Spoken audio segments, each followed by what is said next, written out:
एक ऐसा स्थान जहां विज्ञान के नियम घुटने टेक देते हैं, जहां हवाएं अपनी दिशा बदल लेती हैं और जहां साक्षात भगवान श्री कृष्ण का हृदय आज भी धड़कता है। क्या आप जानते हैं कि इस पूरे ब्रह्मांड में केवल एक ही ऐसी जगह है जिसे धरती का वैकुंठ कहा जाता है?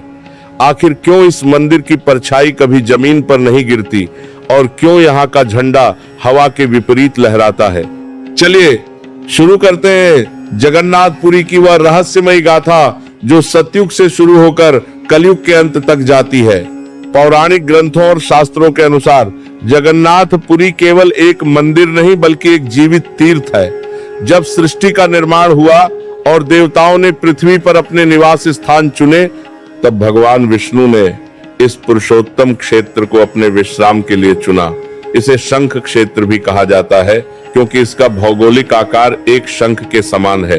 इस कहानी की शुरुआत होती है मालवा के राजा इंद्रद्युम्न से।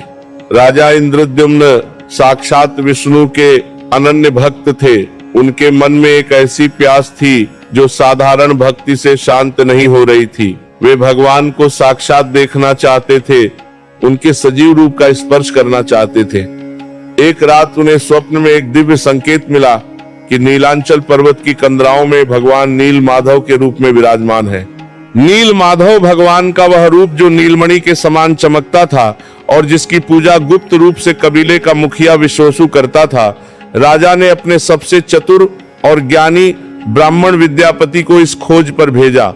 विद्यापति के लिए यह केवल एक यात्रा नहीं थी बल्कि एक ऐसी परीक्षा थी जिसमें भक्ति और चातुर्य का अनूठा संगम होना था। विद्यापति जब ओडिशा के घने जंगलों में पहुंचे तो उन्हें उस कबीले का पता चला जहां साक्षात ईश्वर छिपे थे। विद्यापति ने देखा कि विश्ववसु हर सुबह जंगल की गहराई में जाता है और जब लौटता है तो उसके शरीर से एक ऐसी दिव्य सुगंध आती है जो इस संसार की नहीं हो सकती। विद्यापति समझ गए कि ईश्वर यहीं कहीं है। उन्होंने उस रहस्य तक पहुंचने के लिए मुखिया की पुत्री ललिता से विवाह किया। यह विवाह एक भक्त की अपने आराध्य तक पहुंचने की वह छटपटाहट थी जिसमें उसने संसार के सारे सुख दांव पर लगा दिए थे। लेकिन क्या विद्यापति उस गुप्त गुफा तक पहुंच पाए? क्या भगवान ने एक राजा के अहंकार को स्वीकार किया? यह रहस्य अभी गहराने वाला था। कल्पना कीजिए, आप उस ईश्वर के सामने खड़े हैं जिसे पाने के लिए आपने अपना सब कुछ दांव पर लगा दिया, लेकिन जैसे ही आप हाथ बढ़ाते हैं वह साक्षात मूरत पत्थर में विलीन होकर गायब हो जाती है। आखिर विद्यापति ने आंखों पर पट्टी बंधे होने के बावजूद वह गुप्त रास्ता कैसे खोजा और क्यों राजा इंद्रद्युम्न के पहुंचते ही भगवान ने उन्हें दर्शन देने से मना कर दिया? क्या था वह श्राप या कोई बठी योजना? विद्यापति ने मुखिया विश्वसु की पुत्री ललिता से विवाह तो कर लिया था, लेकिन उनका मन केवल नील माधव के चरणों में अटका था। उन्होंने बार बार अपनी पत्नी से विनती की कि वह अपने पिता को उन्हें दर्शन कराने के लिए मनाए। मुखिया विश्वसु जानता था कि यदि बाहरी दुनिया को इस गुप्त स्थान का पता चला तो भगवान यहाँ से चले जाएंगे, लेकिन अपनी पुत्री के आंसुओं के आगे वह हार गया। उसने एक शर्त रखी, मैं तुम्हें वहां ले जाऊंगा, लेकिन तुम्हारी आंखों पर 7 परतों वाली रेशमी पट्टी बंधी होगी। विद्यापति चतुर थे। उन्होंने अपनी पत्नी से कुछ सूखे सरसों के दाने मांगे और उन्हें चुपके से अपनी पोटली में भर लिया। जब विश्ववसु उन्हें कंधे पर बिठाकर दुर्गम गुफा की ओर ले जा रहा था, तब विद्यापति रास्ते भर एक एक दाना गिराते गए। उन्हें विश्वास था कि वर्षातु के बाद जब ये दाने अंकुरित होकर पीले फूलों का रूप लेंगे तो वे राजा इंद्रद्युम्न के लिए मार्गदर्शक बनेंगे। जब वे गुफा के भीतर पहुंचे और पट्टी हटाई गई तो विद्यापति की आंखें फटी की फटी रह गई। वहां साक्षात भगवान विष्णु नीलमणि की एक ऐसी प्रतिमा के रूप में विराजमान थे जिससे निकलने वाला प्रकाश हारों सूर्यों को मात दे रहा था। विद्यापति ने वहां जाकर पूजा की और लौटकर राजा को संदेश भेजा। राजा इंद्रद्युम्न अपनी विशाल सेना और हाथियों के साथ पुरी पहुंचे, लेकिन जैसे ही वे उस गुफा के द्वार पर खड़े हुए वहां सन्नाटा था। गुफा खाली थी, नील माधव गायब हो चुके थे। राजा को अपनी शक्ति और सेना पर जो थोड़ा बहुत गर्व था वह पल भर में मिट्टी में मिल गया। तभी एक आकाशवाणी हुई, हे राजन, तुमने बल और छल का प्रयोग किया है। इस रूप में मैं तुम्हें दर्शन नहीं दूंगा। मैं अब दारू ब्रह्म के रूप में प्रकट होऊंगा राजा फूट फूट कर रोने लगे। उन्हें समझ आ गया कि भगवान को आंखों से नहीं, आत्मा से देखा जाता है। यहीं से शुरू हुई जगन्नाथ मंदिर के उस निर्माण की नींव जो कलयुग के सबसे बड़े चमत्कार की गवाह बनी।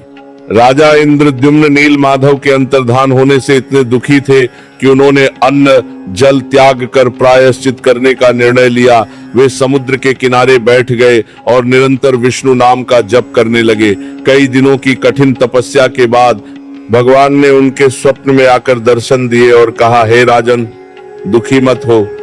मेरा नील माधव का रूप अब लुप्त हो चुका है, लेकिन मैं फिर प्रकट होऊंगा। पुरी के समुद्र तट पर एक विशाल वृक्ष का तना लहरों पर तैरता हुआ आएगा। उस पर शंख चक्र और गदा के चिन्ह बने होंगे। वही मेरा नया शरीर होगा जिसे दारु ब्रह्म कहा जाएगा। अगले ही दिन राजा अपने मंत्रियों के साथ समुद्र तट पर पहुंचे। वहां उन्होंने देखा कि एक विशाल और दिव्य लकड़ घी का लट्ठा लहरों के साथ किनारे की ओर आ रहा है। उस लकड़ी से ऐसी सुगंध आ रही थी जैसे हजारों चंदन के वृक्ष एक साथ महक रहे हों। राजा ने आज्ञा दी कि इस लकड़ी को राजमहल ले जाया जाए ताकि इससे भगवान की मूर्ति बनाई जा सके। हजारों सैनिकों को काम पर लगाया गया, लेकिन वह लकड़ी अपनी जगह से हिली तक नहीं। राजा ने बड़े बड़े हाथियों को जंजीरों से बांधकर उस लकड़ी को खिंचवाया, लेकिन सेना और पशुओं की पूरी शक्ति भी विफल हो गई। राजा को एक बार फिर अपनी सीमाओं का आभास हुआ। तभी उन्हें भगवान के स्वप्न की एक और बात याद आई। उन्होंने शबर कबीले के मुखिया विश्ववसु को संदेश भेजा। जैसे ही विश्ववसु वहां पहुंचा और उसने भगवान के प्रति अपने निस्वार्थ प्रेम के साथ उस लकड़ी को स्पर्श किया, वह लकड़ी रुई के समान हल्की हो गई। राजा और विश्ववसु ने मिलकर उस लकड़ी को उठाया और सम्मान के साथ उसे मंदिर निर्माण के स्थान पर ले आए। यह घटना हमें सिखाती है कि भगवान को भौतिक शक्ति या सेना से वश में नहीं किया जा सकता। वे तो केवल प्रेम और समर्पण के भूखे हैं। अब चुनौती यह थी कि इस कठोर दिव्य लकड़ी को भगवान का रूप कौन देगा, क्योंकि कोई भी साधारण औजार उस लकड़ी पर चलते ही टूट जा रहा था। जब राज्य के श्रेष्ठ मूर्तिकार उस दिव्य लकड़ी को तराशने में असफल रहे, तब राज दरबार में एक अत्यंत वृद्ध और तेजस्वी ब्राह्मण का प्रवेश हुआ। उनकी आंखों में एक विचित्र चमक थी। उन्होंने राजा से कहा कि वे भगवान की मूर्तियों का निर्माण कर सकते हैं, लेकिन उनकी एक कठिन शर्त थी। उन्होंने कहा, मैं 21 दिनों तक एक बंद कमरे में कार्य करूंगा। इस दौरान न तो कोई कमरे के भीतर आएगा और न ही कोई बाहर से झांकने की कोशिश करेगा। यदि यह नियम टूटा तो मैं उसी क्षण कार्य छोड़कर चला जाऊंगा। राजा इंद्रद्युम्न ने यह शर्त स्वीकार कर ली और वह वृद्ध ब्राह्मण, जो स्वयं भगवान विश्वकर्मा थे, कमरे के भीतर चले गए। कमरे के दरवाजे बाहर से बंद कर दिए गए।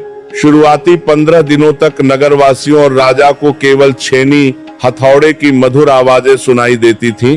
लोग उत्सुक थे कि आखिर भगवान का वह दारू ब्रह्मरूप कैसा होगा। लेकिन जैसे जैसे दिन बीते, रानी गुंडीचा के मन में घबराहट बढ़ने लगी। 15वें दिन के बाद अचानक कमरे के भीतर से आवाजें आनी बंद हो गई। पूरी तरह सन्नाटा छा गया। रानी को लगा कि वह वृद्ध ब्राह्मण बिना भोजन पानी के इतने दिनों से अंदर है। कहीं उसके साथ कुछ अनहोनी तो नहीं हो गई। ममता और व्याकुलता के कारण रानी ने राजा को विवश कर दिया कि दरवाजा खोलकर देखा जाए। राजा ने अपने वचन और पत्नी के प्रेम के बीच जूझते हुए अंततः दरवाजा खोल दिया। भीतर का दृश्य देखकर सबके होश उड़ गए। वह वृद्ध मूर्तिकार गायब था और वहां 3 अधूरी मूर्तियां खड़ी थीं। उनके न हाथ थे, न पैर और न ही उंगलियां, केवल बड़ी बड़ी गोल आंखें और विशाल मुख थे।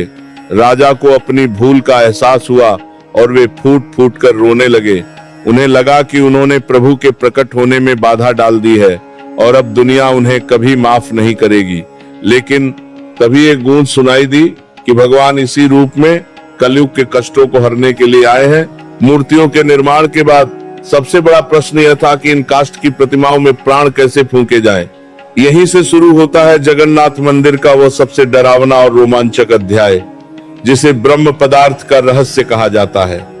मान्यताओं के अनुसार जब भगवान श्री कृष्ण ने अपनी लीला समाप्त की थी, तब उनके पार्थिव शरीर का अग्नि संस्कार किया गया, परंतु उनका हृदय अग्नि में भी नहीं जला। वह एक जीवित ऊर्जा के रूप में शेष रहा, जिसे आज ब्रह्म पदार्थ के नाम से जाना जाता है। ये कोई साधारण वस्तु नहीं है। यह साक्षात भगवान की चेतना है जो हजारों वर्षों से इन मूर्तियों के भीतर सुरक्षित रखी गई है। हर 12 या 19 वर्ष के बाद जब पुरानी मूर्तियों को बदलकर नई मूर्तियां स्थापित की जाती हैं, जिसे नवकलेवर कहा जाता है, तब इस ब्रह्म पदार्थ को एक मूर्ति से दूसरी मूर्ति में स्थानांतरित किया जाता है। यह प्रक्रिया जितनी पवित्र है उतनी ही रहस्यमयी और भयानक भी। जिस रात ये कार्य होना होता है उस रात पूरे शहर में सन्नाटा पसर जाता है। उड़ीसा सरकार के आदेश पर पूरे शहर की बिजली काट दी जाती है। मंदिर के आसपास हजारों सैनिकों का पहरा होता है ताकि कोई भी बाहरी व्यक्ति उस दिव्य ऊर्जा के संपर्क में ना आ सके।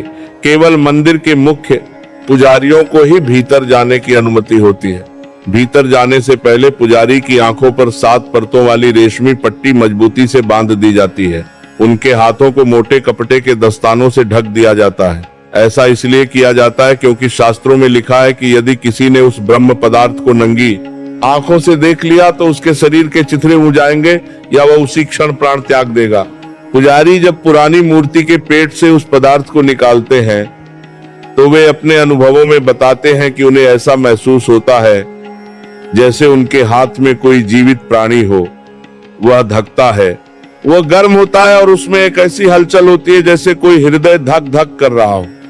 बिना देखे और बिना छुए उस जीवित ऊर्जा को नई मूर्ति के भीतर स्थापित कर दिया जाता है। यह इस बात का जीवित प्रमाण है कि जगन्नाथ मंदिर केवल एक इमारत नहीं है बल्कि भगवान का चलता फिरता शरीर है। भगवान जगन्नाथ को जगत का नाथ कहा जाता है और एक राजा की तरह उनके भोग की व्यवस्था भी अत्यंत निराली है। मंदिर के भीतर स्थित रसोई को दुनिया की सबसे बड़ी और सबसे पवित्र रसोई माना जाता है। यहाँ हर दिन हजारों लोगों के लिए भोजन तैयार होता है जिसे महाप्रसाद कहा जाता है। इस रसोई से जुड़े चमत्कार विज्ञान की हर परिभाषा को झुठला देते हैं। यहाँ भोजन पकाने के लिए किसी आधुनिक यंत्र या गैस का प्रयोग नहीं होता। सारा भोजन मिट्टी के बर्तनों में और केवल लकड़ी की आग पर पकाया जाता है। रसोई की सबसे बड़ी विशेषता इसकी तकनीक है। यहाँ आग पर एक के ऊपर एक साथ मिट्टी के बर्तन रखे जाते हैं। सामान्य बुद्धि कहती है कि सबसे नीचे वाले बर्तन में सबसे पहले आंच लगेगी और खाना पहले पकेगा, परंतु जगन्नाथ जी की रसोई में सबसे ऊपर रखे 7वें बर्तन का खाना सबसे पहले पकता है, उसके बाद 6ठे का और अंत में सबसे नीचे वाले बर्तन का। इतना ही नहीं, इस रसोई के बारे में कहा जाता है कि यहाँ साक्षात माता लक्ष्मी स्वयं भोजन की देखरेख करती हैं। यदि भोजन बनाते समय कोई अशुद्धि हो जाए या भगवान को भोग लगाते समय कोई त्रुटि हो तो रसोई के पास एक कुत्ता दिखाई देने लगता है।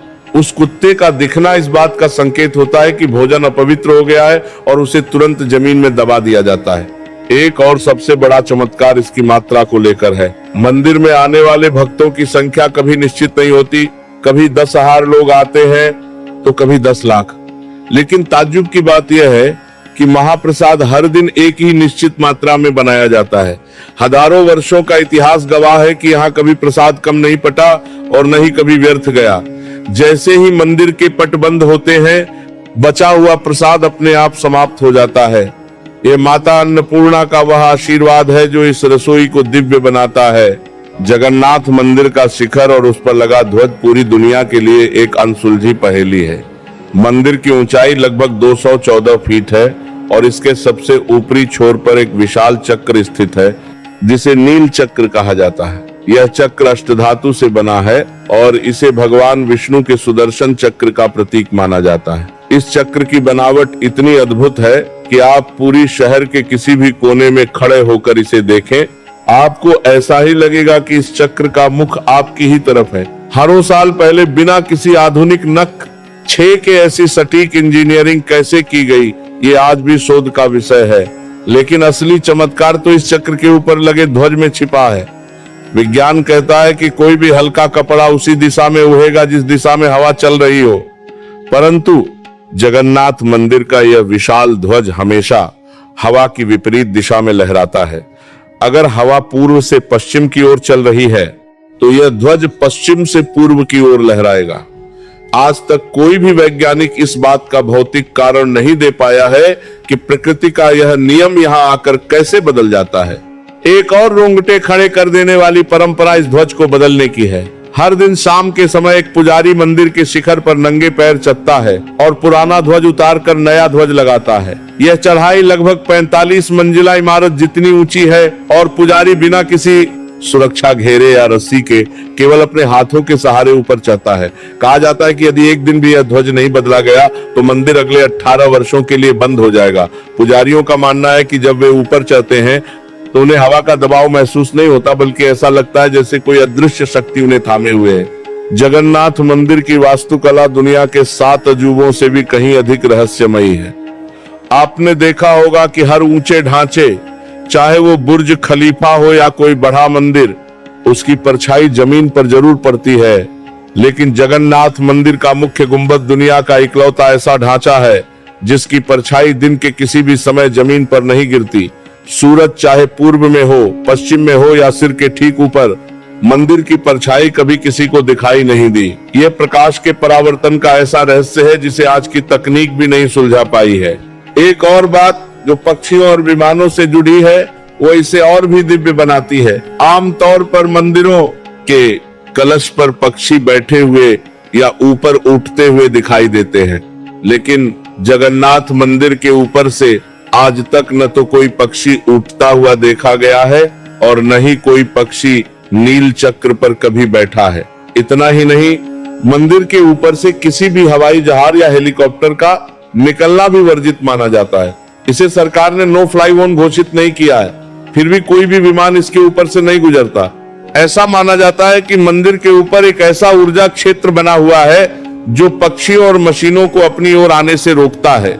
कुछ लोग इसे भगवान की सुरक्षा का कवच मानते हैं, तो कुछ इसे प्राचीन वास्तु शास्त्र का चमत्कार। पुरी का यह पुरुषोत्तम क्षेत्र वास्तव में एक ऐसी जगह है जहां पृथ्वी की शक्तियां ब्रह्मांड की शक्तियों से मिलती हैं, और शायद इसीलिए यहां भौतिक विज्ञान के सारे नियम शून्य हो जाते हैं दल से।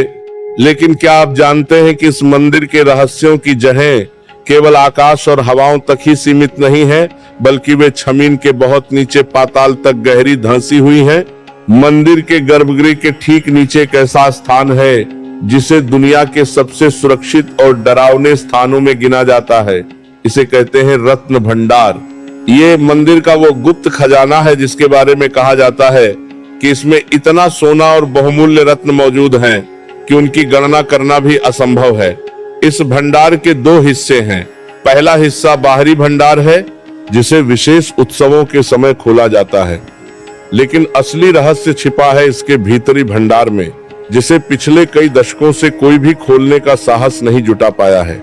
लोक कथाओं और मंदिर के पुराने पुजारियों की माने तो इस भीतरी भंडार की सुरक्षा स्वयं दिव्य और अदृश्य नाग करते हैं। जब भी सरकारी अधिकारियों या पुरातत्व विभाग ने इस कमरे को खोलने का प्रयास किया तो वहां से अचानक ऐसी भयानक फुंकार और सांपों के सरसराने की आवाजें आने लगी कि काम को बीच में ही रोकना पड़ा। कहा जाता है कि इस खजाने की चाबियां भी रहस्यमयी तरीके से काम करना बंद कर देती हैं।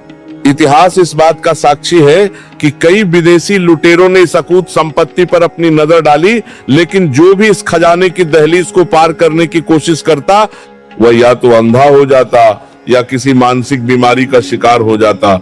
यह खजाना केवल सोने का ढेर नहीं है, बल्कि इसमें वे प्राचीन मुकुट और आभूषण रखे हैं जो सतयुग और त्रेतायुग के समय देवताओं ने स्वयं भगवान को अर्पित किए थे।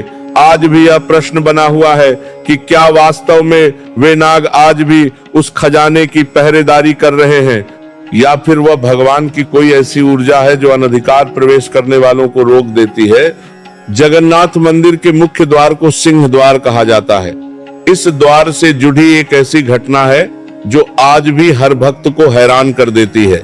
पुरी का यह विशाल मंदिर समुद्र के बिल्कुल तट पर स्थित है। यदि आप मंदिर की दहलीज के बाहर खड़े हो तो आपको समुद्र की लहरों का भीषण शोर साफ सुनाई देता है, लेकिन जैसे ही आप अपना एक कदम मंदिर के भीतर रखते हैं वो शोर अचानक पूरी तरह गायब हो जाता है। ऐसा लगता है मानो आपने कानों में रुई डाल ली हो या किसी ने समुद्र को चुप रहने का आदेश दे दिया हो। पौराणिक कथाओं के अनुसार जब भगवान जगन्नाथ मंदिर में स्थापित हुए तो समुद्र की लहरों की गर्जना इतनी तेज थी कि प्रभु के विश्राम में बाधा पड़ती थी। भगवान ने अपने परम भक्त हनुमान जी को बुलाया और उनसे कहा कि वे समुद्र के इस शोर को मंदिर के भीतर आने से रोके। हनुमान जी ने अपनी शक्ति का विस्तार किया और मंदिर के चारों कोनों पर पहरा देना शुरू किया।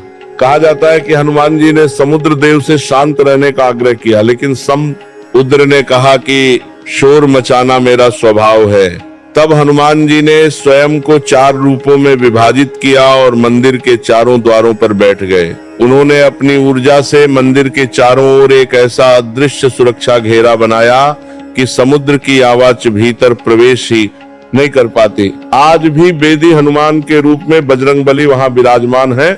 आश्चर्य की बात यह है कि जैसे ही आप मंदिर से एक कदम बाहर निकलते हैं, समुद्र की लहरों का वह शोर फिर से सुनाई देने लगता है। ये विज्ञान के लिए आज भी एक बड़ी पहेली है। जगन्नाथपुरी की चर्चा तब तक अधूरी है जब तक कि विश्व प्रसिद्ध रथ यात्रा का वर्णन न किया जाए। आषाढ़ मास के शुक्ल पक्ष की द्वितीया तिथि को भगवान जगन्नाथ अपने भाई बलभद्र और बहन सुभद्रा के साथ अपनी मौसी के घर यानी गुंडीचा मंदिर जाते हैं। ये दुनिया का सबसे बड़ा और भव्य रथ उत्सव है। इस यात्रा के लिए 3 विशाल रथ बनाए जाते हैं। भगवान जगन्नाथ के रथ को नंदी घोष कहा जाता है। इन रथों के निर्माण में एक भी कील या लोहे के टुकड़े का प्रयोग नहीं होता। ये रथ हर साल नए बनाए जाते हैं और इन्हें बनाने के लिए जो लकड़ी इस्तेमाल होती है उसका चुनाव भी दैवीय संकेतों के आधार पर किया जाता है। रथ यात्रा के दौरान एक अद्भुत दृश्य होता है जिसे छेरा पहरा कहते हैं। इसमें पुरी के राजा स्वयं एक सेवक बनकर सोने की झाऊ से भगवान के रास्ते की सफाई करते हैं। यह दृश्य सिखाता है कि जगन्नाथ जी के सामने कोई राजा नहीं, सब उनकी संतान है। रथ यात्रा के दौरान कई बार ऐसे चमत्कार हुए हैं जिन्हें देखकर हजारों लोगों की आंखें फटी रह गई हैं। कई बार ऐसा होता है कि हजारों लोग मिलकर रथ खींचते हैं लेकिन रथ 1 इंच भी आगे नहीं बढ़ता। भक्त इसे भगवान की इच्छा कहते हैं।